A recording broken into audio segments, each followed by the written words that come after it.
รับเข้าสู่ฟลักมิกนะคะวันนี้ก็จะเป็น EP ที่ต่อเนื่องมาเรื่อยๆนะคะที่เป็นเรื่องเกี่ยวกับการสอนหนังสือที่เยอรมนีนะคะโดยเป็นเรื่อง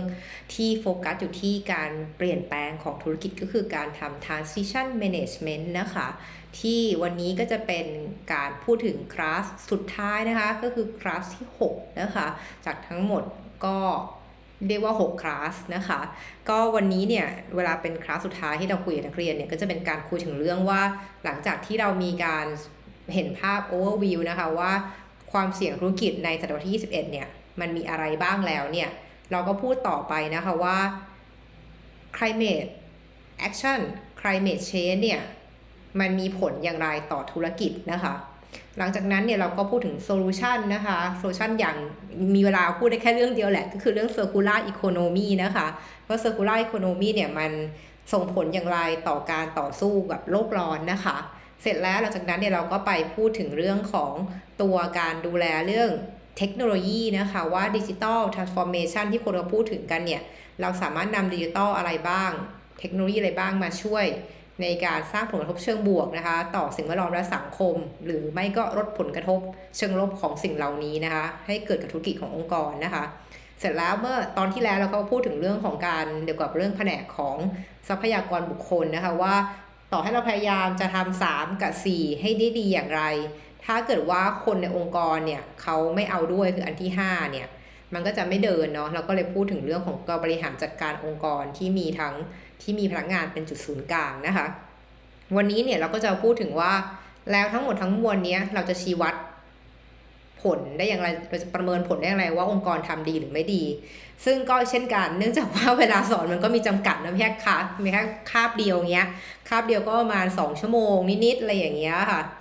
ก็ทำให้เราก็จะเรียกว่าระบุไปว่าถ้าอย่างนั้นวันสุดท้ายเนี่ยเวลาเราสอนเรื่องตัวชี้วัดเนี่ยก็จะเน้นตัวชี้วัดที่เกี่ยวกับบุคคลคือเกี่ยวกับทรัพยากรบุคคลแล้วก็เกี่ยวกับเรื่องเรียกว่าทรัพยากรบุคคลที่อยู่ทั้งในองค์กรแล้วก็อยู่นอกองค์กรอยู่ใน supply chain นั่นเองนะคะซึ่งก็เป็นเรื่องที่เป็นที่ยอมรับกันอยู่แล้วนะคะว่าองค์กรขนาดใหญ่เนี่ยการที่คุณดูแลทรัพยากรบุคคลของตัวเองเนี่ยมันไม่พอคุณต้องดูแลทรัพยากรบุคคลของซัพพลายเออร์ด้วยนะคะเพราะคุณถือว่าเป็นกลุ่มใหญ่เนาะคุณสามารถบังคับให้คนเหล่านี้เขาไปเรียกว่าบังคับกันต่อเนื่องไปเรื่อยๆว่าถ้าเกิดอยากจะค้าขายกับบริษัทใหญ่อย่างเราคุณต้องทำตามเหมือนจรรยาบรรณของเราหรือว่าแนวทางปฏิบัติของเราในการดูแลการจ้างงานต่างๆนะคะแล้วก็อย่างวันนี้ที่เอาหนังสือมาวางบนโต๊ะก็คือว่าจะมีหนังสือ2เล่มที่เพิ่งสั่งซื้อมาเนาะก็คือเล่มนี้เล่มขาวอันนี้นะคะเล่มขาวเนี่ยก็ออกมาเมื่อปี2021นะคะคนเขียนเนี่ยก็จะคือคลาวชวาบนะคะก็เป็นชาวเยอรมันก็เรียกได้ว่าจะได้ยินชื่อเขาจาก World Economic Forum นะคะก็เป็นที่ดาวอสนั่นเองก็คือเบสไลน์อยู่ที่ดาวอสส่วนอีกเล่มหนึ่งเพิ่งออกมาในปี2022นี่เองนะคะเล่มนี้ก็เหมือนกับเรียกว่าเหมือนหยินกับหยางอะมาบาลานซ์กันคือเล่มดำเขาก็จะด่าเล่มขาวอันนี้ประเด็นคือเขาด่าว่าอะไรเดี๋ยวลองดูกันคือเรียกได้ว่าเรียกว่าหลักการของคุณคลาวชวาบเนี่ยต้องเรียกได้ว่าฝ้ายค่อนข้างคุ้นเคยแล้วกันเพราะว่ามันก็เป็นงานเกี่ยวกับงานที่ทำอยู่ตอนนี้แหละนะก็เดี๋ยวจะลองดูว่าจะรีวิวอะไรได้บ้างก็ต้องยอมรับว่าคงไม่ได้อ่านทั้งเล่มเหมือนสมัยก่อนหน้านี้เพราะไม่ได้มีเวลาขนาดนั้นตอนนี้แค่ทำวิจัยของตัวเองกับงานประจำก็น่าจะพอกับการอ่านแล้วก็เลยต้องอ่านสกิมนิดนึงว่าอะไรที่มันสำคัญก็จะอ่านแล้วกันเนาะโอเคถ้าอย่างนั้นมาเข้าเรื่องของคลาสสุดท้ายว่าเราสอนอะไรบ้างเรื่องตัวชี้วัดเนาะคือตัวชี้วัดในด้าน human resource เนี่ยหลักๆเลยก็คงจะรู้จักกันดีในเรื่องของการดูเรื่องของการป่วยไข้นะซิกลิฟมีเท่าไหร่บ้างนะคะแล้วก็มีอัตราเกิดอุบัติเหตุไหมในกลุ่มที่เป็นเรื่องของโรงงานอะไรเงี้ยมันต้องมีเก็บข้อมูลแล้วเนาะเพราะว่าถ้าพนักงานบาดเจ็บเนี่ยมันไม่ใช่แค่พนักงานเราทำงานไม่ได้อะไรอย่างเงี้ยเนาะแล้วก็ต้องดูแลเรื่องป่วยไข้เรื่องค่ารักษาพยาบาลซึ่งฟังดูแล้วเหมือนใจจืดใจดำนะแต่ว่าธุรกิจก็จะมองแค่ตัวเงินใช่ไหมว่าแบบต้องจ่ายอะไรบ้างต้องจ่ายค่าประกันเพิ่มไหมค่าทำขวัญนู่นนั่นนี่อะไรอย่างเงี้ยแต่จริงๆแล้วมันมีความเสียหายมากกว่านั้นอีกเยอะที่ธุรกิจอาจจะมองไม่เห็นเพราะว่ามันไม่ได้เป็นตัวเงินที่ชัดดังนั้นเนี่ยตัวชี้วัดพื้นฐานขั้นต่ำเลยที่คุณควรต้องมีคือการวัดว่าการเกิดอุบัติเหตุเป็นเท่าไหร่เสียหายกันอย่างไรแล้วคุณจะมีมาตรการป้องกันไม่ให้เกิดขึ้นอีกได้อย่างไรอันนี้ก็คือเป็นจุดสำคัญเนาะ หลังจากนั้นเนี่ยพอเราพูดถึงเรื่องของการป่วยไข้การอะไรพวกนี้แล้วอะสิ่งต่อมามันก็จะเริ่มไปทิศทางที่ว่าพนักงานอะมันก็ต้องมีการสร้างศักยภาพเขามีการพัฒนาศักยภาพเขาใช่ไหมคือไม่ใช่แค่ว่าให้เขาแบบเข้ามาเป็นไงก็เป็นอย่างงั้นเนี้ยคุณก็ต้องมีแผนในการให้เข้าเทรนนิ่งต่างๆอะไรอย่างเงี้ยซึ่งตรงเนี้ยก็เป็นจุดที่บางที่เนี่ยก็เน้นแต่สักแต่ปริมาณนะคือคือก็มีแต่นับจำนวนแล้วมีคลาสเปิดเท่าไหร่มีคนเข้าเรียนกี่คนแต่คำถามคือเรียนแล้วมันได้ความรู้จริงไหมเรียนแล้วมันเกิดผลอย่างไรต่อธุรกิจบ้างเงี้ยอันนี้ก็เป็น question mark ที่จริงแล้วถ้าเป็นเจ้าของบริษัทก็จะถามว่านอกจากเสียเวลาพัฒนาบทเรียนแล้วยังเสียเวลาให้พนักงานไปเรียนอีกคำถามคือเสียทั้งสองเงินเสียทั้งเวลาที่รวมแล้วก็เป็นเงินทีอยู่ดีเนี่ยบริษัทได้อะไรกลับมาบ้างคืออะไรคือผลลัพธ์เชิงคุณภาพที่ได้จากการส่งพนักงานไปเรียนซึ่งจริงๆแล้วควรจะเป็นว่าทำงานได้ระยะเวลาสั้นลง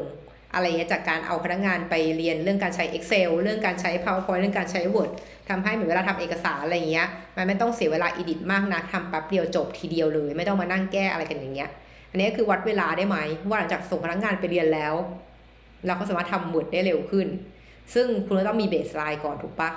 นั้นก่อนส่งไปเรียนคุณต้องมีการวัดผลก่อนไหมว่าพนักงานทำงานเรื่องนี้ได้ไม่ดีเนี่ยดังนั้นเลยส่งไปเรียนเรื่องนี้อันนี้โอเคอันนี้จะดู make sense ว่าส่งไปเรียนทำไมเนาะมันก็เลยเป็นที่มาว่ามันจะมีการวัดในส่วนหนึ่งคือเรื่องของวัด human capital return on investment อันนี้น่าจะเป็นเรื่อง baseline หนึ่งนะว่าการที่จะหาเรียกว่าต้นทุนของพนักงาน1 คนเป็นเท่าไหร่อันนี้ก็คือ1ตัวแรกเลยเนาะที่พูดถึงว่าคุณรู้ไหมว่าจริงๆแล้วในการรักษาพนักงานไว้1 คนเนี่ยบริษัทเนี่ยจะต้องมีต้นทุนเท่าไหร่อันนี้คือเป็นสิ่งที่ควรจะต้องถามเนาะว่ามีอะไรเท่าไหร่บ้างซึ่งหลักๆเลยเนี่ยการพูดถึงเรื่อง human capital return on investment เนี่ยมันก็จะใช้วิธีการวัดแหละว่าเอาแบบรายได้เนี่ยลบด้วยค่าใช้จ่ายต่างๆที่ไม่เกี่ยวกับ employee เลยคือเอารายได้ที่หักจากค่าใช้จ่ายต่างๆทั้งหมดเนาะแล้วก็โดยที่ค่าใช้จ่ายต่างๆที่ว่านี้มันก็จะบอกว่าค่าใช้จ่ายต่างๆที่ว่านี้มันต้องแบ่งเป็น2 ก้อนหนึ่งคือเป็นค่าใช้จ่ายทั้งหมดเลยค่าต่างๆต้นทุนค่าน้ำค่าไฟพวกนี้ทั้งหมดเลยในองค์กรอย่างเงี้ยที่แต่ละปีบริษัทต้องจ่ายเอาก้อนนี้เอาไว้ก้อนหนึ่งเสร็จแล้วในก้อนนี้มันต้องมีค่าใช้จ่ายที่เกี่ยวกับบุคลากรเนาะไม่ว่าจะเป็นเงินเดือนหรือแม้แต่เป็นผลประโยชน์ต่างๆเช่นเงินบำนาญเนาะเงินค่าส่งพนักงานไปเรียนค่าทำคอร์สต่างๆเงินในการจ้างงานตั้งแต่การที่แบบกว่าจะได้พนักงานคนหนึ่งเข้ามาคุณก็ต้องไปอาจจะต้องไปลงโฆษณาเชิญชวนให้มาสมัครงานอะไรทำนองนี้ถูกไหมคือได้ว่าคุณต้องแบ่งค่าใช้จ่ายที่คุณรวมไปก้อนใหญ่เนี่ยแยกออกมาว่ามีค่าใช้จ่ายไหนบ้างที่เกี่ยวกับคนแล้วเอาก้อนนั้นเนี่ยหักออกไปก็เรียกว่าตั้งสมการเป็นรายได้ลบด้วยค่าใช้จ่ายที่หักค่าใช้จ่ายเกี่ยวกับคนไปแล้วอันนี้คือเป็นตัวตั้งเนาะเป็นตัวเศษแล้วก็หารด้วยต้นทุนทั้งหมดที่เอาหักไปที่เป็นเรื่องคนอันนี้ดูสไลด์น่าจะชัดกว่าอะไรอย่างเงี้ยก็คือเรียกว่าเป็นอันนี้จะได้เป็นตัว human capital return on investment ออกมาซึ่งคุณจะได้รู้ว่าในการทำงานแต่ละครั้งเนี่ย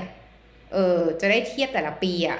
ว่าการบริหารจัดการเรื่องทรัพยากรบุคคลขององค์กรเนี่ยตัวเลขชี้วัดเป็นอย่างไรบ้างเนาะอันนี้คือ1 เรื่องที่น่าจะเป็นตัวชี้วัดพื้นฐานนิดนึงแต่ว่าส่วนที่เราอยากจะเล่าให้ฟังก็น่าจะเป็นส่วนที่อาจจะเป็นเรื่องที่ค่อนข้างใหม่นิดนึงเนาะก็คือส่วนที่เป็นเรื่องของเกี่ยวกับสิทธิมนุษยชนเนี่ยซึ่งหลายๆที่เนี่ยจะงงๆว่าเรื่องของ human right เรื่องของการละเมิดสิทธิมนุษยชนเนี่ยมันเกี่ยวยังไงกับบริษัทซึ่งบางครั้งเวลาเราได้ยินคำว่าสิทธิมนุษยชนหรือแรงงานผิดกฎหมายอะไรอย่างเงี้ยเราจะไม่คิดว่ามันเกี่ยวอะไรกับบริษัทมันดูจะเป็นเรื่องของภาครัฐไหมอะไรอย่างเงี้ยซึ่งจริงๆแล้วมันไม่ได้ผิดทั้งหมดแต่มันก็ไม่ถูกทั้งหมดเนาะก็คืออย่างที่เล่าไปตอนต้นว่าบริษัทเนี่ยที่มาใส่ใจเรื่อง ESG ได้เนี่ยก็ต้องเป็นบริษัทที่มีขนาดประมาณหนึ่งหรือว่ามีความกดดันสักอย่างทำให้เขาต้องทำ ซึ่งถ้าเกิดเราพูดในแง่ของมันมีบริษัทเล็กๆเหมือนกันนะที่แบบเป็น SME เลยแต่คุณทำเรื่อง sustainability ได้ดีเพราะว่าคุณอยากจะส่งออกคุณอยากจะส่ง product หรือผ้าอะไรอย่างเงี้ยวัตถุดิบของเราเนี่ยให้กับพาตาโกเนียอย่างเงี้ยคุณก็ต้องทำตามแผนของพาตาโกเนียป่ะทำให้บางองค์กรที่เป็น SME ในไทยเนี่ยเล็กๆเลยเนี่ยกับมีมาตรฐานเรื่องการจ้างงานเรื่องอะไรดีกว่าองค์กรใหญ่ๆอีกเพราะว่าเขาต้องผ่านสิ่งเหล่านี้คือผ่านการคัดกรองเนี่ยของ suppliers assessment เนี่ยจากองค์กรใหญ่ๆที่อยู่ในต่างประเทศดังนั้นเนี่ยเลยเป็นที่มาว่าถ้าคุณเป็นองค์กรใหญ่อะหน้าที่ของคุณคือคุณต้องคอยช่วยให้ suppliers ที่อยู่ในห่วงโซ่อุปทานของคุณหรือแต่ห่วงโซ่คุณค่าของคุณเนี่ยทั้งต้นน้ำและปลายน้ำเนี่ยมีความรู้เรื่องของ human right ในระดับที่ใกล้เคียงกันคือไม่ได้หมายความว่าพอเราพูดถึงเรื่อง human right แล้วเราจะบอกแล้วองค์กรจะบอกว่าเฮ้ยเราไม่เคยละเมิดสิทธิ์เราไม่มีการใช้แรงงานต่างด้าวมีการใช้แรงงานเด็กนั้นเรื่องนี้เราแบบเป็นศูนย์ซึ่งเราก็บอกมันก็ถูกไม่หมดนะคือถ้าคุณมองแค่ใน operation ของคุณมันก็คงใช่อ่ะแต่คำถามคือคุณทำงานอยู่คนเดียวหรือเปล่าคุณก็มี supplier ไม่ว่าจะเป็นถ้ามีการทำถ้าสัตว์เริ่มจะก่อสร้างแห่งหนึ่งเนี้ยคุณก็ไม่ได้ทำก่อสร้างเองถูกปะมันก็ต้องไปจ้างผู้รับเหมาจ้างนู่นจ้างนี่สับคอนแทคไปอีกหลายทอดคำถามคือเวลาที่เขามาก่อสร้างเนี่ยและไอ้สับคอนแทคไล่ไปห้าสับสมมติอย่างเงี้ยถึงแม้ว่ามันจะห่างจากคุณมากเวลาเราทำ audit trail เนี้ยติดตามเอกสารเนี้ยว่าคุณเกี่ยวกับคนเนี้ยยังไงเนี่ยมันก็จะเห็นภาพจริงแล้วเราไม่ได้ไปจ้างงานเขาเองนะมันมีคนตั้ง1 2 3 4ที่จ้างต่อทอดกันไปจนถึงคนที่5ดังนั้นเนี่ยอะไรเกิดกับคนที่5เนี่ยไม่เกี่ยวคือถ้าฟังอย่างเงี้ยมันก็พอถูกว่ามันไกลมากเลยถ้าเกิดมันดูตามเอกสารจัดซื้อจัดจ้างต่างๆนะแต่คำถามคือดูเอกสารเรื่องนึงนะแต่สิ่งที่เกิดขึ้นจริงคนทั้งหมดเนี่ยที่จับกันไป5ขั้นเนี่ยเขาก่อสร้างที่ไหนเขาก่อสร้างที่พื้นที่บริษัทคุณปะก็คือเนี่ยคือ head office ของมุดนะโรงงานเนี่ยอยู่ห่างไปสักประมาณไม่ถึงโลหรอกอะไรอย่างเงี้ยสมมุติอย่างเงี้ยแล้วคุณโอเคเหรอที่คนแบบเบอร์5นั่นน่ะเขาแบบจ้างแรงงานต่างด้าวมาโดยที่แบบเหมือนลักลอบเอาเข้ามาแล้วก็ไม่ได้ให้เงินเดือนและให้ทำงานแบบไม่ลืมหูลืมตาหรือว่าแบบในเคสที่เวอร์หน่อยก็มีการใช้แรงงานเด็กที่ควรจะไปโรงเรียนแต่ให้มาทำงานอยู่ในพื้นที่บริษัทคุณถึงแม้ว่าคนเหล่านี้ไม่ได้เป็นลูกจ้างของบริษัทคุณเลยไม่มีเอกสารทางการอะไรที่เชื่อมโยงคุณกับเขาได้เลยเพราะว่ามันห่างกันมากแบบนี้คุณโอเคจริงเหรอซึ่งถ้าคุณโอเคไม่เป็นไรนะแต่ประเด็นคือว่าถ้าคุณโอเคแต่ว่าคนข้างนอกเขามองมาเขาก็เห็นว่าเหมือนถ้าเกิดมีคนจับผิดบริษัทคุณอย่างเงี้ยแล้วเห็นเฮ้ยที่พื้นที่คุณแบบไปสัมภาษณ์กลุ่มคนงานอย่างเงี้ยที่บอกว่าเป็นคอนแทคเบอร์5เลยแล้วเขาไปเหมือนไปเจอว่าเนี่ยไม่ได้มีเอกสารให้เข้าทำงานอย่างถูกกฎหมายนะเด็กนี่เด็กเลยนี่ตัวโตจริงแต่เป็นเด็กอายุยังไม่ถึง15สมมุติอย่างเงี้ยเขาก็ไปโวยวายไปออกข่าวออกโซเชียลมีเดียปุ๊บแล้วคิดเหรอว่าเขาจะเมนชั่นเขาจะเขียนว่าสับคอนแทคเบอร์5ที่เป็นใครก็ไม่รู้ไม่มีใครรู้จักผู้รับเหมาโนเนมเงี้ยจ้างงานไม่เป็นธรรมคิดว่าเขาจะพูดงั้นจริงเหรอเขาไม่พูดหรอกเขาก็บอกเฮ้ยเนี่ยบริษัทนี้เป็นคนทำทั้งที่บริษัทคุณเนี่ยคือดูออดิตเทรลได้คือดูได้ว่าเราไม่ได้จ้างเขาเราจ้างคนนี้แล้วคนนี้ไปจ้างต่อคนนี้ไปจ้างต่ออีกแล้วถึงคนนี้ดังนั้นคุณไปบอกคนเบอร์4คนเบอร์4เป็นคนผิดแบบนี้คิดว่าฟังขึ้นไหมมันก็เลยเป็นที่มาว่าเราทำเรื่อง human rights เนี่ยองค์กรใหญ่ๆที่องค์กรตัวเองไม่มีประเด็นหรอกนะเพราะผู้คนเป็นบริษัทในตลาดทรัพย์เนี้ยมันก็ต้องมีการนู่นการนี่อะไรเยอะแยะถูกปะตามกฎหมายแรงงานแต่คำถามคือแล้วใน supply chain ล่ะคุณทำยังไงคุณดูแลเขาดีไหม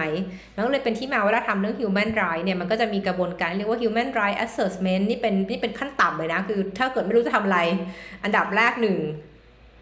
หลักการเหมือนที่เคยพูดไปครั้งก่อนหน้านั้นว่าคุณต้องรู้ว่าคุณไม่รู้อะไรบ้างเงี้ยถ้าคุณไม่รู้เรื่อง human rights เลยอย่างเงี้ยคุณไม่รู้ว่าคุณมีความเสี่ยงไหมเรื่อง human rights เนี่ยอันดับแรกเลยคุณควรทำการประเมินก่อนซึ่งวิธีการประเมินเนี่ยมันก็เหมือนประเมิน risk assessment ทั่วๆไปคือทำเป็นเหลืองเขียว ฟ้าส้มอะไรทำนองนี้แหละไม่มีฟ้าเอาไปเขียวเหลืองส้มแดงเนี้ยเป็นแบบเป็นแนวของการที่แบบดูว่ามันมีความรุนแรงเบอร์ไหนมันมีโอกาสจะเกิดขึ้นได้บ่อยแค่ไหนอะไรทำนองนี้ใช่ไหมเสร็จแล้วก็หลังจากนั้นเนี่ยเราก็ค่อยไปดูต่อว่าเอ้ยมันแค่ไหนถึงเรียกว่ารุนแรงความรุนแรงของคนเราไม่เท่ากันต้องเล่าให้ฟังอย่างนี้ว่าเวลาการทำงานที่เกี่ยวกับเรื่องของโซเชียลหรือแม้แต่สิ่งแวดล้อมก็ตามทีสิ่งแวดล้อมยังไม่ยากนะเพราะมันยังมีตัวเลขอะไรที่ชัดแบบมีจำนวนคาร์บอนมีจำนวนสปีชีส์อะไรอย่างเงี้ยสมมุติถ้าจะนับเนี่ยมันพอจะนับได้บ้างอะไรอย่างเงี้ยแต่ถ้าเกิดเป็นเรื่องของที่เกี่ยวกับคนน่ะบางครั้งมันพูดยากเพราะส่วนใหญ่บางทีก็เป็นความรู้สึกว่าอันนี้โอเคไหมซึ่งการบริหารธุรกิจมันใช้ความรู้สึกไม่ได้อ่ะคุณต้องพยายามหาเกณฑ์อะไรมาวัดอ่ะอย่างเช่นเมื่อกี้แม่พูดไปว่ามันมีการวัดความรุนแรงว่า severity มันก็ต้องมีการว่าเขาว่ารุนแรงของคุณรุนแรงแค่ไหนยกตัวอย่างเช่นรุนแรงเป็นสีแดงเลยนะถ้าเหตุการณ์ที่เกิดขึ้นแล้วพนักงานเสียชีวิตหรือพิกลพิการทุกพลภาพอันนี้ถือว่าเป็นสีแดงแต่ถ้าแบบโอเคพอเกิดเหตุการณ์นี้ปุ๊บพนักงานแค่ต้องหยุดงานอาจจะแบบปวดหัวหรืออะไรหรือแบบขาอะไรนะขาเคล็ดอะไรทำนองเนี้ยนี่ถือเป็นสีส้มอะไรอย่างเงี้ยหรือว่าถ้าเกิดเป็นก็ต้องมีการรักษาพยาบาลบ้างแต่ไม่ต้องหยุดงานอันนี้เป็นสีเหลืองแต่ถ้าบอกว่าแค่ใช้เหมือน first aid คือปฐมพยาบาลเบื้องต้นแล้วอยู่ได้ไม่มีประเด็นก็จะเป็นแบบสีเขียวอะไรเงี้ยอันนี้คือการพยายามหาไครทีเรียกันตรงไหนเพื่อที่จะได้วัดว่าตอนเนี้ยเหตุการณ์นั้นๆที่เวลาเกิดขึ้นเนี่ยเราจะนับเป็นสีเขียวเหลืองหรือแดงซึ่งวิธีการ management วิธีการบริหารจัดการแต่ละสีก็จะแตกต่างกันออกไปนึกออกไหมคือเราจะไม่ได้ทำทุกอย่างเหมือนกันในทุกเหตุการณ์เนาะเพราะคนเราก็มีเรียกว่าองค์กรก็มีทรัพยากรที่จำกัดแล้วก็มีเงินที่จำกัดในทำนองเนี้ยมันก็จะมีการประเมินลักษณะเนี้ยแล้วก็ยกตัวอย่างเช่นถ้าเกิดเป็นสโคปอะไรอย่างเงี้ยหรือว่าเป็นการเหมือนบางทีก็จะใช้การวัดบอกว่าความรุนแรงเนี่ยวัดโดยการบอกว่าคุณทำกลับให้เป็นเหมือนเดิมได้ไหมคุณเคยคือเหมือนกับว่าสมมุติเช่นเคสเช่นเป็นสีแดงเนี่ยก็คือว่าถ้าสปีชีส์หนึ่งมันสูญพันธุ์ไปคุณเอากลับมาได้ไหมถ้าไม่ได้เนี่ยเป็นสีแดงหรือว่าถ้าได้นะแต่ใช้เวลา5 ปีถึงจะเอากลับมาได้เนี่ยอันนี้ก็นับเป็นสีแดงเขาใช้เวลานานเลยอย่างเงี้ยแต่ถ้าเอากลับไม่ได้หรือว่าสามารถจัดการอะไรเนี่ยให้มันเสร็จภายใน3 ปีเงี้ย3 ถึง 5 ปีในกรอบเนี้ยเป็นสีส้มอะไรอย่างเงี้ยก็ไล่ลดหลั่นกันไปคือหลักการคือว่าคุณต้องมีวิธีการประเมินว่าแบบไหนคือสีแดงแบบไหนคือสีเหลืองแบบไหนคือสีเขียวเนาะเสร็จแล้วทีเนี้ยคุณก็ค่อยเอามาตั้งเป็นพล็อตเนาะไปศึกษาดูว่าที่สำคัญเลยตรงนี้ที่มันยากคือว่าการที่คุณเอาเกณฑ์เนี้ยตั้งขึ้นมาอย่างเงี้ยถ้ามันไปอยู่ใน own operation คือในส่วนที่คุณทำงานอยู่ในองค์กรเองเนี้ยมันก็ยังพอเห็นไงเพราะว่าเราก็คงจะมีการเก็บสถิติต่างๆว่ามันเกิดอะไรขึ้นบ้างในองค์กรนะมันเกิดอุบัติเหตุแบบไหนบ้างที่โรงงานไหนบ้างแล้วเราก็จะเรียนรู้จากเหตุการณ์ตรงนั้นใช่ป่ะอันนี้คือการประเมิน human rights assessment ขั้นต้นเนาะแต่ว่าถ้าเกิดอย่างที่บอกไปว่าปัญหาส่วนใหญ่ไม่ได้อยู่ที่องค์กรคุณมาอยู่ที่ supplier คือคุณก็ต้องไปเรียกว่าไปพูดคุยไป engage supplier ที่คุณคิดว่ามันสำคัญเขาสำคัญกับเราและเอามาเข้ากันประเมินผลเหมือนกันว่าใช้กรอบเดียวกันวัดองค์กรเราแล้วทุกอย่างเป็นสีเขียวถ้าจะใช้กรอบนี้ไปวัด supplier ของคุณสัก5 เจ้าก็ได้มันได้เขียวเหมือนกันไหมคือถ้าไม่ใช่เขียวมันเป็นสีอะไรอย่างเงี้ยคุณจะได้ alert ไว้ก่อนอะไรอย่างเงี้ยซึ่งการที่พูดถึงเรื่อง human right มันไม่ใช่แค่เรื่องของการใช้แรงงานเด็กไงคือมันมีความลึกของมันเช่นมีการดูถึงเรื่องของสภาพการจ้างงานอะไรอย่างเงี้ยเงื่อนไขการจ้างงานคุณมีเงื่อนไขการจ่ายเงินเป็นธรรมไหมอะไรอย่างเงี้ยมีการอนุญาตให้เขามีเสรีภาพในการรวมกลุ่มแบบเป็น labor union ไหมอะไรอย่างเงี้ยคือมันมีหลาย element มากที่คุณจะต้องพูดถึงเวลาเป็นการเล่าเรื่องของ human right ว่าคุณมี human right ที่ค่อนข้างจะดูแลพนักงานอย่างดียกตัวอย่างเช่นสิ่งที่ตอนนี้สังคมพูดถึงมากก็จะเป็นเรื่องของการเลือกปฏิบัติเนาะอย่างคราวที่เราพูดไปว่าพนักงานผิวสีพนักงานที่แต่งงานแล้วหรือพนักงานที่อายุเยอะเกิน40แล้วอะไรอย่างเงี้ยก็ดูเหมือนจะไม่ได้รับการปฏิบัติอย่างเท่าเทียมกับพนักงานแบบอื่นซึ่งจริงแล้วเขาก็ยังทำงานได้ปะคืออะไรอย่างเงี้ยอันนั้นตรงนี้คือเป็นจุดหนึ่งที่ใช้ในการชี้วัดเรื่อง human rights เช่นกันเนาะอันนี้เป็นตัวอย่างคร่าวๆนะคะเสร็จแล้วสิ่งต่อมาเนี่ยที่น่าสนใจก็คือเรื่องของการดูตัว living wage เนาะอันนี้เป็นตัวชี้วัดที่ค่อนข้างใหม่เลยก็คือเป็นเรื่องของการที่บอกว่า อย่างสหประชาชาติเนี่ยหรือประเทศจะบอกว่าเราจ่ายเงินเป็นค่าแรงขั้นต่ำเนาะคำถามคือว่าค่าแรงขั้นต่ำอ่ะมันทำให้คนอยู่ได้จริงหรือเปล่านึกออกไหมเขาว่าอยู่ได้เนี่ยคืออยู่ยังไง คืออยู่แบบทำงานมาเอาเงินไปจ่ายค่ากินต่อวันอย่างเงี้ยอันนี้ไม่เรียกว่าอยู่ได้นะคือมันจะไม่เรียกว่าเป็น living wage อ่ะคือไม่เรียกว่าเป็นค่าใช้จ่ายที่สามารถดำรงชีพได้อ่ะมันเป็นแค่เหมือนใช้เป็นวันต่อวันแล้วหมดเลยอ่ะคุณไม่สามารถเอามีเงินเก็บเพื่อไปต่อยอดชีวิตหรือพัฒนาชีวิตอะไรได้เลยหรือว่าถ้าเกิดมีครอบครัวเงี้ยคุณจะเตรียมเงินให้กับน้องๆไปเรียนลูกๆหลานๆเรียนได้ยังไงอ่ะถ้าเกิดคุณได้เงินค่าจ้างแค่พอกินพอใช้เป็นวันต่อวันมันก็จะมีการอินดิเคเตอร์ตัวใหม่เนาะที่เขาจะวัดว่ามันนอกจากวัดว่าบริษัทจะบอกเลยว่าเขาจ่ายเงินอะไรอย่างเงี้ยให้เป็นตามค่าแรงขั้นต่ำมาเนาะแต่ค่าแรงขั้นต่ำหลายๆอันทุกคนก็รู้ว่ามันอยู่ไม่ได้เอาแค่ประเทศไทยเงี้ยไม่แน่ใจว่าค่าแรงขั้นต่ำเท่าไหร่300ป่ะอะไรอย่างเงี้ย300อยู่ได้ไหมอ่ะคือคำถามอยู่ได้ที่ไหนอ่ะคือไม่ใช่กรุงเทพแน่ๆอ่ะคือกรุงเทพเนี่ยค่าเดินทางก็จะหมดแล้วมั้งอาหารก็แพงมากอะไรอย่างเงี้ยก็เลยเป็นที่มาว่าต่อในอนาคตเนี่ยไอการวัดการดูแลพนักงานใส่ใจพนักงานจริงจังเนี่ยมันจะไม่ใช่ค่าแรงขั้นต่ำเป็นตัวชี้วัดแล้วมาใช้ไอตัวนี้แหละไอ living wage เนี่ยเป็นตัวชี้วัดโดยที่บริษัทไทยแห่งหนึ่งก็ได้ทำแล้วนะอันนี้ไฟเห็นรีพอร์ตเขาทำได้ดีแหละก็ยังไม่อยากพูดชื่อแล้วกันเพราะเขาเหมือนกำลังพัฒนาอยู่เพิ่งเริ่มทำแมนนวลเนี่ยหรือไกด์ไลน์ในการทำเรื่อง living wage เนาะก็คือว่าหลักการคือว่าแต่ละประเทศมีบริบทที่ไม่เหมือนกันนั้น living wage ของแต่ละประเทศก็ไม่เท่ากันนั้นคุณก็ต้องมีการไปสำรวจนู่นนั่นนี่ว่าจริงแล้วเงินที่คุณจ่ายให้ตามค่าจ้างขั้นต่ำแต่ละประเทศเนี่ยจริงแล้วมันอยู่ได้จริงไหมถ้าอยู่ไม่ได้คุณก็ต้องประเมินว่าไอ้ค่าแรงที่ทำให้เขาใช้ชีวิตอยู่ได้สามารถแบบ prosperous คือสามารถเติบโตสามารถรุ่มรวยในอนาคตได้เนี่ยมันคือเท่าไหร่กันที่ทำให้ได้ว่าหลังจากใช้เงินการดำรงชีพเสื้อผ้าเครื่องนุ่งห่มยารักษาโรคอะไรเงี้ยพื้นฐานแล้วแต่ละวันเนี่ยเขายังเหลือเงินก้อนหนึ่งที่เอาไว้ถ้าเขามีวินัยและเก็บเงินอดออมซึ่งเนี่ยก็เป็นอีกเรื่องหนึ่งที่บริษัทก็คงทำอะไรไม่ได้มากเนาะบริษัทก็จะไปยุ่งพฤติกรรมคนไม่ได้อะเอาอย่างเงี้ยแต่ว่าเป็นว่าเขาต้องให้โอกาสที่คนเหล่านี้ได้รับเงินที่ถ้าเขามีวินัยเขาจะสามารถสร้างหาตัวเองได้และจะได้เงินเดือนที่มากกว่าค่าแรงขั้นต่ำหรือค่าครองชีพแบบตาม living wage มากขึ้นในอนาคตเขาเรียกสามารถถีบตัวเองขึ้นจากความยากจนได้อันนี้คือประเด็นเนาะซึ่งอันนี้ก็จะเป็นความท้าทายใหม่ว่าองค์กรจะวัดอย่างไรและองค์กรจะมีการจ่ายผลกระทบได้แค่ไหนเพราะเรานี้เราก็เข้าใจในมุมที่ว่าก็ไม่ได้อยากโลกสวยนะแต่ว่าก็เข้าใจว่าพนักงานเพื่อนเราบางคนก็เป็นเจ้าของธุรกิจเขาก็บอกเลยว่าขึ้นค่าแรงขั้นต่ำนี่พวกผมอยู่ไม่ได้อะพวกผมแบบจ้างงานไม่ได้หรือแบบพนักงานเนี่ยจ้างเท่านี้ยังทำงานไม่คุ้มค่าเลย300 บาทเนี่ยมันขี้เกียจนู่นนั่นนี่อะไรอย่างเงี้ยซึ่งปัญหาพวกเนี้ยมันต้องสาวออกมาว่าอะไรคือประเด็นบ้างประมาณเนี้ยแล้วค่อยๆแก้ไปคือจะบอกว่าการขึ้นค่าแรงขั้นต่ำมากกว่า300เนี่ยมันไม่ดีไม่ได้ไม่เอาอันนี้มันก็สุดโต่งไปข้างหนึ่งแต่การจะไม่ขึ้นเลยเอา300ตลอดปีตลอดชาติมันก็ไม่ได้ไหมในเมื่อเงินมันก็เฟ้อขึ้นตลอดเลยอย่างเงี้ยดังนั้นเราต้องดูว่าปัญหาคือตรงไหนแล้วก็ค่อยๆแก้ไปเหมือนอย่างเช่นที่บอกเมื่อกี้ว่าถึงให้เงินเยอะไปเขาก็เอาเงินไปซื้อนู่นซื้อนี่ที่ไม่ได้ช่วยให้เกิดการสร้างอาชีพในอนาคตไม่ช่วยให้เกิดการศึกษาในอนาคตก็เอาไปซื้อนู่นซื้อนี่เหมือนแบบเอาไปซื้อมอเตอร์ไซค์อย่างเงี้ยหรือไปออกรถอะไรอย่างเงี้ยทั้งที่จริงแล้วเอาไปซื้อบ้านยังดีกว่านึกออกไหมคือบ้านยังเป็นสินทรัพย์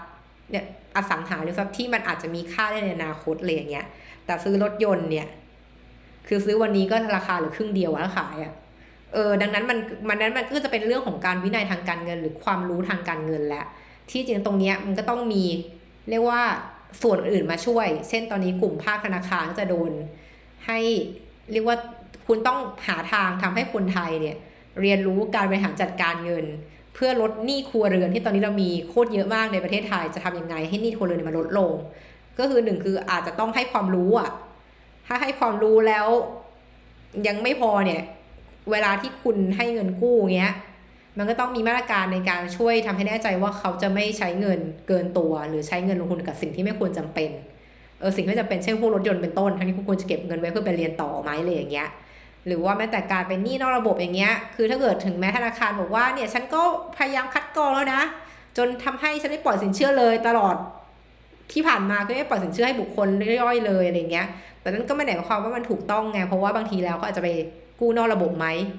ซึ่งอันนี้ก็จะเป็นเรื่องที่ว่างั้นรัฐบาลต้องมาดูอะไรไหมอะไรอย่างเงี้ยร่วมมือกับธนาคารไหมว่าให้เงินกู้นอกระบบเนี่ยเข้าอยู่ในระบบไหมทั้งหมดอะไรเงี้ยเพื่อให้มันเกิดการเรียกว่าใช้ประโยชน์อย่างเต็มที่ในเรื่องของการภาษีต่างๆด้วยอ่ะซึ่งอันนี้เป็นเรื่องที่ไม่ง่ายละกันในการจัดการแต่ว่าก็เป็นเรื่องที่ก็ต้องพยายามแก้ปัญหากันไปเนาะเพราะว่าภาพใหญ่แล้วก็คือว่าการที่เราสตาร์ทจากการที่บอกว่าเราอุตส่าห์เพิ่มค่าแรงขั้นต่ำหรือบริษัทอุตส่าห์ให้เงินเดือนหรือเงินรายชั่วโมงเพิ่มมากกว่าปกติที่เป็นเงินที่วิเคราะห์แล้วว่ามันน่าจะทำให้คุณสามารถสร้างรายได้ในอนาคตเนี่ยแล้วมันไม่เกิดผลลัพธ์อย่างนั้นเนี่ยจากโครงการเสนอ living wage อย่างเงี้ยคือคุณก็ต้องสร้างปัญหาว่ามันคืออะไรบ้างแล้วดูซิว่าถ้าองค์กรเนี่ยอยากจะช่วยเหลือสังคมตรงนี้จริงอยากให้คนไทยเนี่ยที่เป็นรากหญ้าเนี่ยสามารถลืมตาอ้าปากได้อย่างเงี้ยปัญหาอยู่ตรงไหนแล้วคุณต้องให้ใครช่วยเพราะเรื่องอย่างเงี้ยปัญหาที่เป็นภาพใหญ่ของสังคมอ่ะมันไม่มีทางแก้ได้เลยใครคนใดคนหนึ่งอ่ะมันต้องคุยกันจริงๆต้องช่วยกันดูอะไรอย่างเงี้ยซึ่งอันนี้ก็จะคล้ายๆกับสิ่งที่อาจารย์ชัชชาติเนาะผู้ว่าคนใหม่ของกรุงเทพเนี่ยเข้ามาเหมือน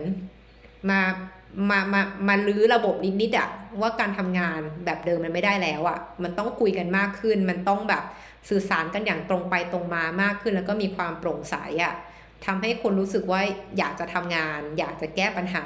กับสนุกกับมันอะไรอย่างเงี้ยดังนั้นในตอนที่ฝ้ายพูดถึงคลาสในตอนสุดท้ายก็จะบอกทุกคนว่าทุกคนแต่ละประเทศอ่ะมันมีความหลากหลายไม่เหมือนกันเนาะบริบทของประเทศคุณก็ต่างกันดังนั้นเนี่ยหลักการของความยั่งยืนอ่ะมันก็คงไม่ใช่ว่าใครจะทำได้คนเดียวอ่ะคือมันต้องไปทุกภาคส่วนแต่จุดเริ่มต้นที่ถูกต้องเลยคือทุกคนควรมีความรู้ก่อนอ่ะว่าอะไรคือความยั่งยืนบ้างอะไรอย่างเงี้ยอะไรที่มันเกี่ยวธุรกิจบ้างที่ธุรกิจสามารถทำได้เพราะอันนี้ก็ต้องบอกตามตรงว่าเราจะค่อนข้างเชื่อมั่นในธุรกิจมากกว่าภาครัฐเยอะว่าธุรกิจทำอะไรทำได้เร็วกว่าแล้วก็จะมีประสิทธิภาพมากกว่าเพราะว่าภาครัฐเนี่ยมันมีอะไรอีกเยอะที่ทำแล้วมันจะที่ทำให้เดินพวกนี้ช้าแต่ว่าก็ไม่ใช่ว่าเขาเดินช้าทำช้าทำไม่เป็นแล้วจะสามารถบอกได้ว่าก็ไม่ต้องทำอันนี้ก็ไม่ได้ไงอันนี้ความรับผิดชอบของภาครัฐที่ต้องทำเพียงแต่ว่าธุรกิจอ่ะจะต้องเป็นคนเริ่มก่อนแล้วก็ค่อยไปกดดันภาครัฐอะไรอย่างเงี้ยโดยเฉพาะประเทศไทยก็คงเป็นอย่างนั้นซึ่งตอนที่เราคุยกับนิสิตนักศึกษาเนี่ยเขาก็บอกว่าก็ค่อนข้างเป็นทางนั้นเหมือนกันเพราะภาครัฐก็ส่วนใหญ่จะคอร์รัปชันสูงอะไรอย่างเงี้ยตามประเทศที่กำลังพัฒนานะก็คิดว่าอันนี้จะเป็นการจบคลาสนะของวันนั้นก็ขอบคุณที่ติดตามค่ะแล้วไว้พบกันใหม่ว่าครั้งหน้าจะมาคุยเรื่องอะไรนะคะขอบคุณค่ะ